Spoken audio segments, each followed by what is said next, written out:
Welcome aboard the good ship Roxanne. I'm Tom, the owner and part of the builder. She was built in 1996 in Truckee, California, up in the Sierra Nevada. She's an aluminium hull with a composite deck, and parts are carbon fiber sandwich as well. The construction concept was a long, thin, light boat that was fast and somewhat overbuilt for safety. And we left the States in 2000 with a family of four, 2 boys, 8 and 4 years of age, and cruised the Pacific for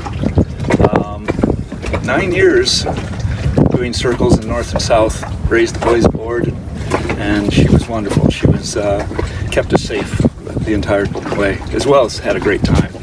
We'll give you a bit of a tour. This is our porch, our swim step. Multifunctional, provides some of the most scenic showers you'll ever have. Hot and cold water, swim ladder. There's an emergency rudder that attaches to this bracket. We have a nice heavy stern roller that we use obviously for the dinghy, but also for a stern anchor on a few occasions that it's needed. The radar arch we added in the dark because I was afraid of how ugly it would make the boat look, but it actually turned out pretty well. and it's so functional, I don't think we could live without it. It has we have our boat hooks, gaffs, and sup paddles, man overboard, radar, all the GPS antennas attached. There's a davit on the port side for the motor. There's a motor davit, but it's actually sturdy enough that we raise the dinghy up with the motor and tank every night and secure it with the davit. Provides a little safety and keeps the bottom clean. There's, as usual on cruisers, there's storage everywhere. Our lazarette contains, it's a bit of a mess, sorry. But these are rather interesting. The LPG tanks are actually sealed and vented overboard. In theory, these tanks were meant that you could actually put them in the engine room, but we didn't do that. And so we put all of our flammable materials in this vented lazarette, along with hoses and other miscellaneous gear. Under the steering station, this hatch has all the petrol for the dinghy, and likewise it's well vented overboard. Any spills are easily taken care of. The smaller compartments on the steering station have cleaning materials and storage for large 5-liter bottles of sundry materials. I'll just mention briefly that while it is a 60-foot boat, all the hardware is probably looks pretty small for a 60-footer. That's because she's so light that she really has smaller loads, and so she's easier to handle, short-handed. There's one electric winch, this secondary here, and with a bit of ingenuity and determination, you can essentially lead every line to it using the foot blocks and snatch blocks and all. We have actually led every line on the boat to that winch at some point, but mainly it's there to get someone up the mast and to raise the main. The main's pretty massive, so it's quite helpful. Let's see. Obviously, we have lots of toys. We have racks on the lifelines that can hold surfboards, sups, kiteboards, kayaks. It's had a little bit of everything through its life. The cockpit is huge, but it meets meets the ocean racing requirements of draining in 2 minutes. We actually tested it before we entered the Pacific Cup in '98, and it's big enough that you can have quite large gatherings. One of the unique design features on Roxanne is this hard dodger. It is carbon fiber and Devenacell foam construction with a sliding canvas cover. It's unbelievably dry. Only problems are if you have a strong trailing wind and rain. We don't have any closure in the back, so you tend to have to sit forward. But these are some of the best beds in the house. The boys spent most of their nights up here sleeping, and particularly in the tropics, you can open it up like this, and we have a boom awning that gives you shade and catches rain, and it's very, very comfortable. It's been copied, by the way, by we had Bill Lee and Bob Perry and several designers come by and take measurements and photos, and it's been copied since Roxanne was first launched. Pull it back. Put a couple bungees on, and then snap it down, or battens. And while the pilot house, you can stand on these. They are strong enough to stand on. The pilot house is definitely solid. There's no problem bouncing around up here. And the battens will support your weight, but I wouldn't advise bouncing on them. Oh, the pilot house also has, these are tempered glass. Originally we had Lexan, and they just scratched too much and weren't safe enough, so we replaced them with 8mm glass forward and 6mm tempered glass in the side panels, which has been a big improvement.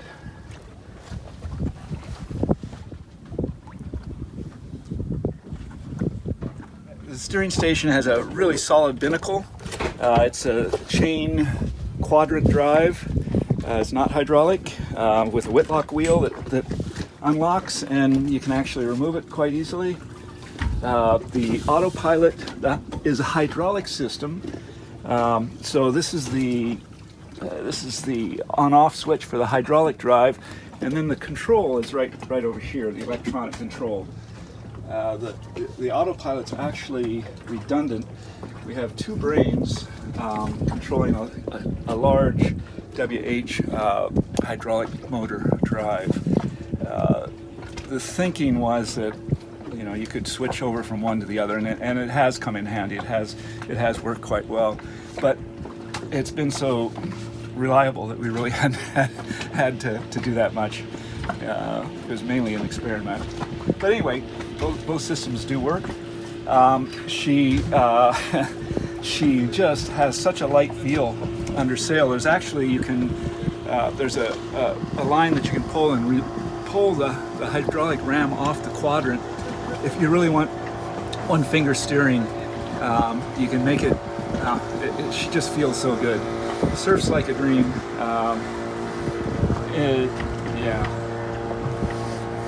The engine controls, pretty standard. Myanmar and a spin lock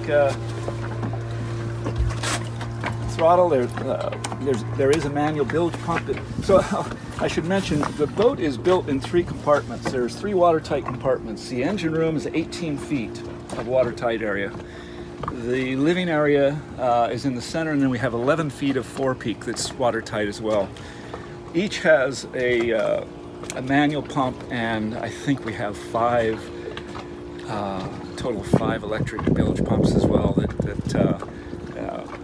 As long as you have battery, you'd be pretty safe regardless of which compartment you have troubles with.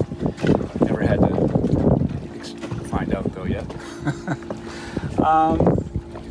The instrumentation is B&G pretty much throughout. this is a what was it, a Hydra system, and then we've also added some newer components that are NMEA 2000, like the chart plotter radar. Radar's a 4G B&G, color display, more bells and whistles than I know how to use. It does have MARPA, which is handy, and it's pretty good for spotting squalls. Good solid, I mean, rock solid table that's easily removable. Stows in the engine room, but it can put up with quite a beating. It has, in fact, with 2 boys aboard. So I showed you where the control was. We also have remotes for the autopilot. There's multi-displays, 2 multi-displays here. There's a multi-display at the nav station. And there's also an autopilot control at the nav station. There's a VHF, remote VHF up here as well. This has a very large mainsail and a large flaking rack on the boom. One of the biggest problems we had as novice when we were starting out was flaking the mainsail.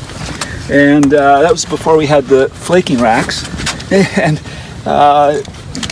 once we had the racks and the lazy jacks placed, and it became much easier. And easily a 2-person operation.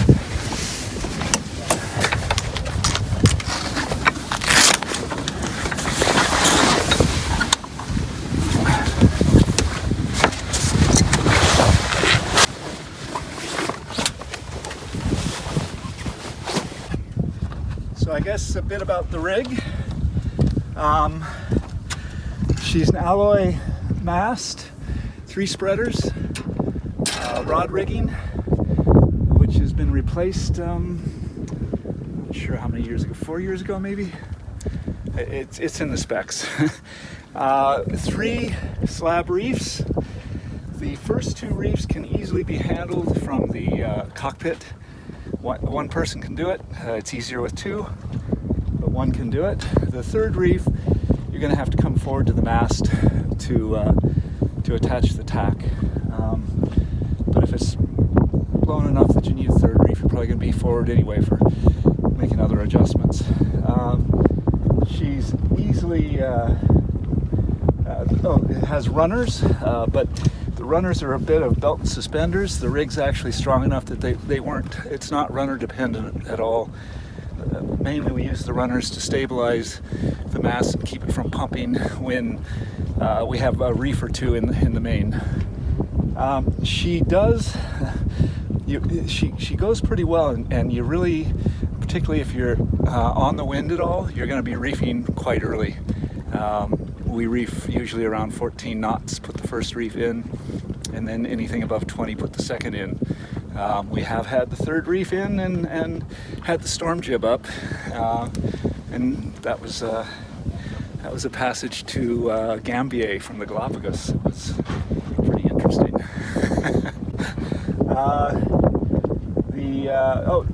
There are lazy jacks. There are 2 spinnaker halyards, 1 on each side. There's a track for a pole, which used to be the spinnaker pole. We have cut the pole down now, and it's basically a reaching strut or a pole just for the jib. We aren't dealing with symmetrical spinnakers now that we've got an asymmetrical in a sock, and it just makes life a lot easier. And pulling out the headsail when you're sailing deep is really quite good. I mean, you maintain your speed. It's surprising how well the boat goes. The mast, the track, and the cars are Antal, which have been rock solid for us. They've been great. Mainly the rest of the rigging or the rest of the gear is Lumar Navtec hydraulics. We got hydraulics on the backstay, the vang, the outhaul, and the inner forestay, which I should show. There are 2 sets of tracks. This is actually a reduction. We had 4 sets of tracks previously, but they were just toe stubbers and we never used them, so we just have the one long track for both the staysail and the headsail, and then the outboard track, which we use anytime you're off the wind. Run a second sheet, which gives you much better sail shape. We have a Harkin roller furler, which has been pretty much bomb-proof. Oh, and this is our inner forestay. Lenny, can you ease the hydraulics on the inner forestay? When we are sailing to weather and tacking a lot, or in a race, or doing anything, we just pull the inner forestay back, and this is rather sweet. I'm gonna show you what we do.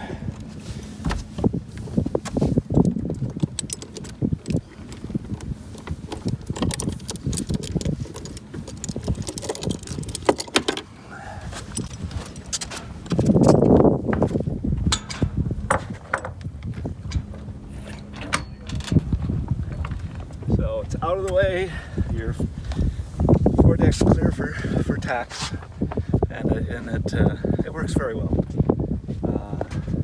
And geometry just happened to work out. It was a matter of luck, I think.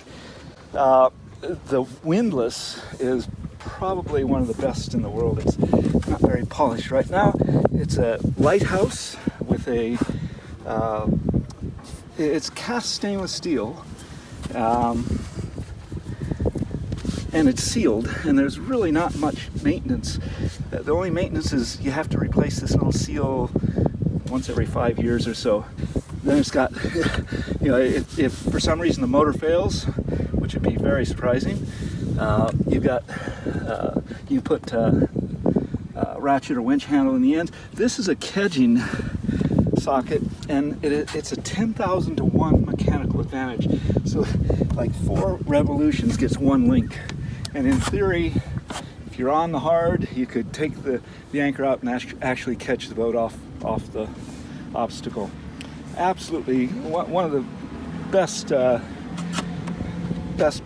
purchases we made for the boat. The bowsprit was a bit of an add-on. So actually she's about 62 feet overall, even though she's call her a 60. This was not in the original design. We added it on just for ease of anchor handling and as a place to tack the asymmetrical, and it's been brilliant. And then we've got an anchor locker here.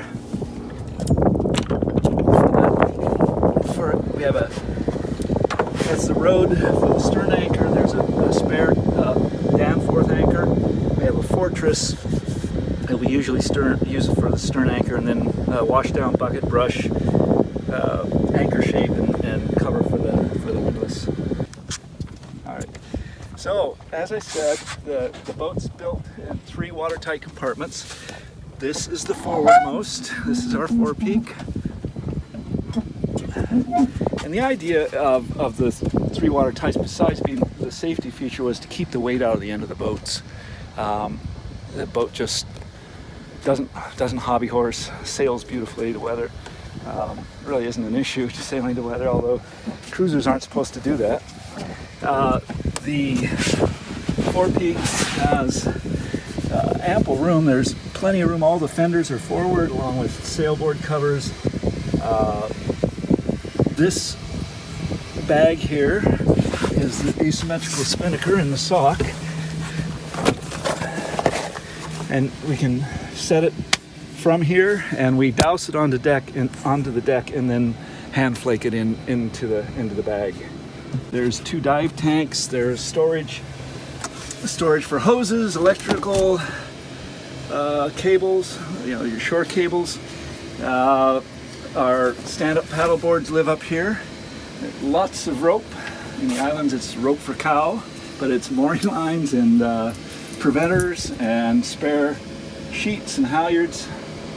There is this is our missile silo, the chain storage, which it worked out well. It was just a large PVC, 12-inch PVC tube, and because it's tall and thin, and the chain stacks beautifully. We have never have had a problem with the chain catching or getting in a knot.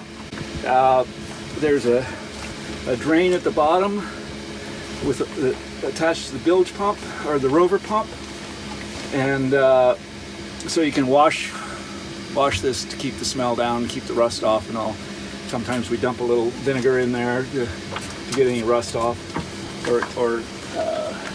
Then the rover, there's a two-way valve to the same pump that drains this for a rover that you can clean out any little pockets where water might accumulate. This is your staysail, your storm jib. Oh, and there is a ventilation fan there that we run 24/7, and we found that actually helps a lot with the internal corrosion. Once we put that in there, we haven't had any issues. It keeps everything really dry in here. And we actually have one in the engine room that does the same. They're just computer muffin fans that low draw. And all the hatches are cast aluminum from Bomar. Really quite sturdy. 4 dogs on all of them, except the small head hatch. And they've never had a leak. They've been fantastic. The door aids have the vents for the fuel are here, so they're high enough that you're never going to get ingress of water. The water tanks have their vents internally in the door aid. Okay, let's go on to the Roxanne's interior. First of all, part of the design was that we actually considered the pilot house sacrificial, and so this is the watertight hatch or companionway. It's solid enough; it'll never go away. But that was the original design. Come on down.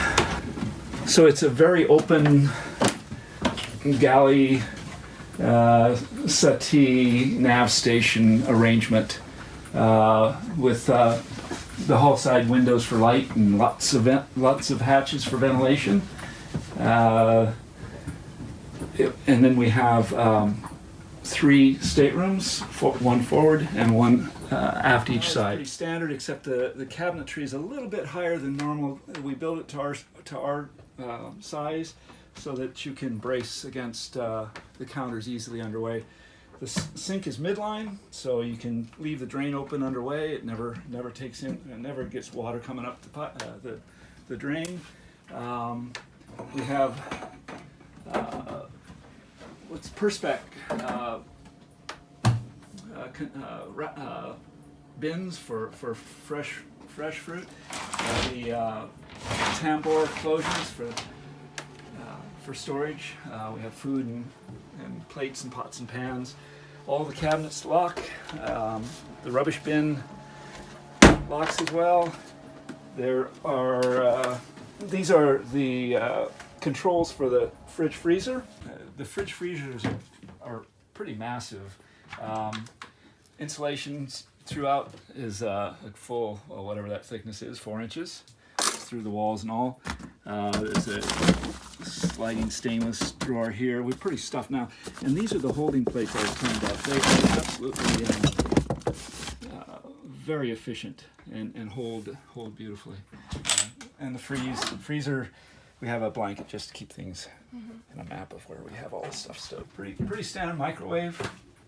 Gimbaled stove, 4-burner. So the LP gas is controlled by these solenoid controls.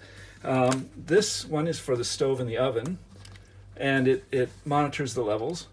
And this one is for the we actually have a barbecue, just a standard Weber that we put in the cockpit, and there's a hose that goes to it, and this solenoid is separate and allows you to control that. I think this is Grant coming by on a foil.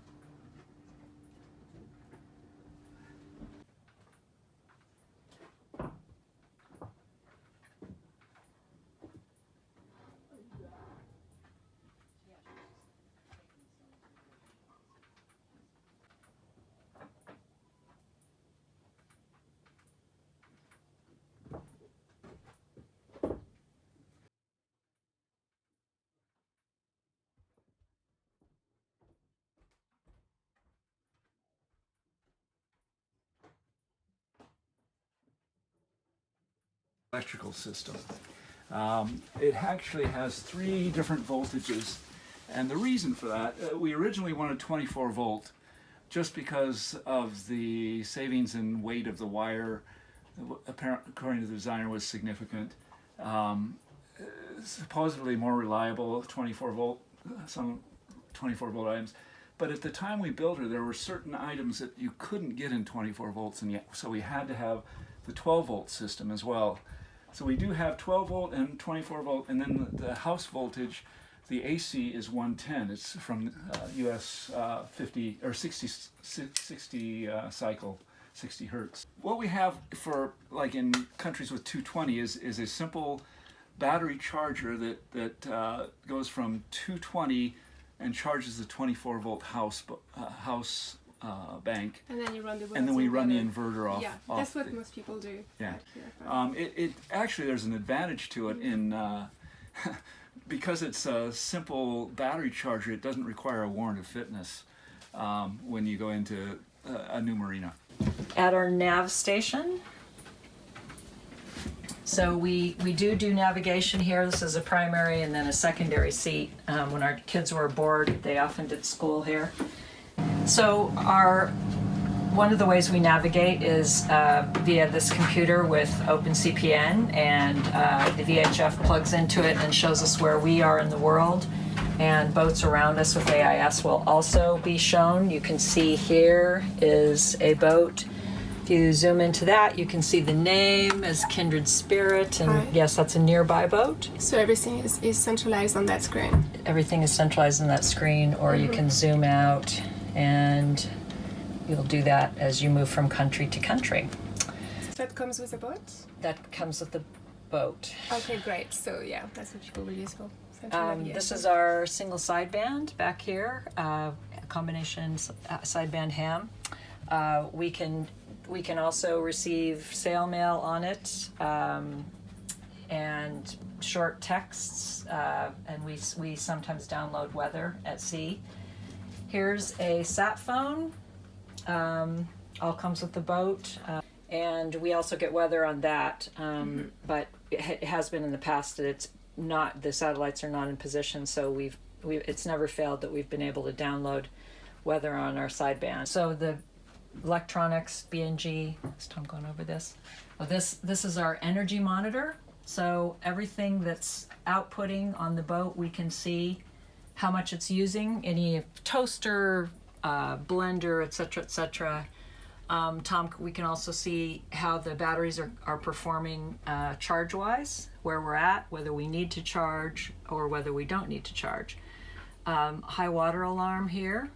This is our tank tender, both for fuel and for water.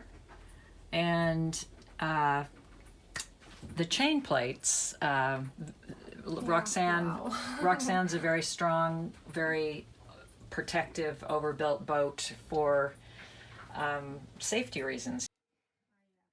Along with the safety and strength, we have 24 keel bolts, and so yeah, she's overbuilt. She's got lots of strength and redundant systems everywhere.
Roxanne is equipped with a washing machine. It's a Maytag twin tub, and pretty simple to run. You as with everything on a boat, it doubles as storage, so it's full of That's right. stuff.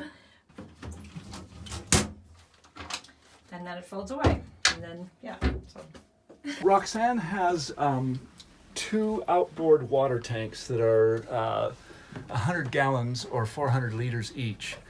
And this is the transfer system. You can transfer the weight from one side to the other. Oh. So it's a bit of a ballast, although we don't call it that during racing. But we can transfer our fresh water from one side to the other, and that's about... To stabilize the boat, yeah. Yeah.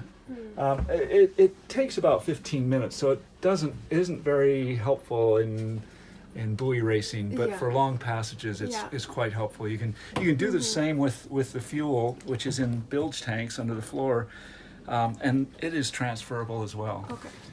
But this is one of the aft cabins. This is where our boys grew up. They shared this one, and large double berth. And a pipe berth above. Entertainment center, the TV and hard drives and all. There's also mood lighting under the valance. Oh, something I should mention too is all the electrical on Roxanne is run under the valances. There's no electrical wiring in the bilge, with the exception of the bilge pumps and the ultrasonics. So it's all easily accessible, and that's throughout the whole boat on both shears is where the electrical runs. Makes it handy. This is just So you don't have to demolish the headlining and everything to access your... yeah, exactly. Yeah, well, there's a few wires under the headliners, but those come down easily. So this is just a standard locker with shelves. This one's our wet locker. For wetsuits and Is it reindeer. aerated or does it have heat through this? It does, but because there's the register, the heat register is down here. Oh yes. So yeah, it definitely gets heated if you're running the heat. This is the aft port stateroom, which has been converted into a pantry. With at least 4 months of food. And also here, so there's normally a single berth here and a pipe berth above, but obviously those are taken by containers now. This is the battery compartment, and all electrical is in here. We've got our inverters, battery chargers, and so we've got 4 8D gel batteries, 200 amps each, that are wired in series and parallel, making 400 amp hours of 24 volt house bank. This is our 12 volt battery. It's a 250 amp as well, and it's just for the 12 volt. Both banks can be charged off the engine, or off the gen set. So what we've got is a redundant double chargers for master volt, 24 volt chargers that can be isolated. We have the solar control. This is a small battery charger for shore power that charges the 24 bank. We have 2 inverters. This is a final trace, but it's a modified sine wave, so it's not the best for electronics. So we have a small for the TV and entertainment center, a small true sine wave, inverter. All right.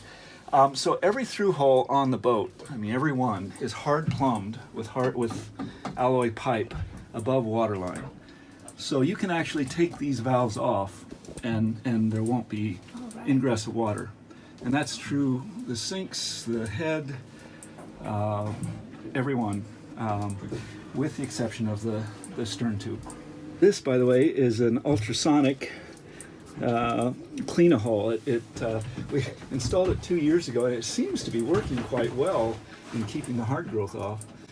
You still get soft growth that needs to be cleaned up.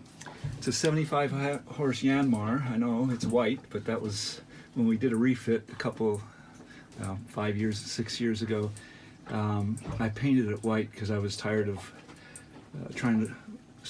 You couldn't see any oil leaks very well with the gray. Yeah, that's a good point, actually. So I painted it white just so I could see any problems. Yeah.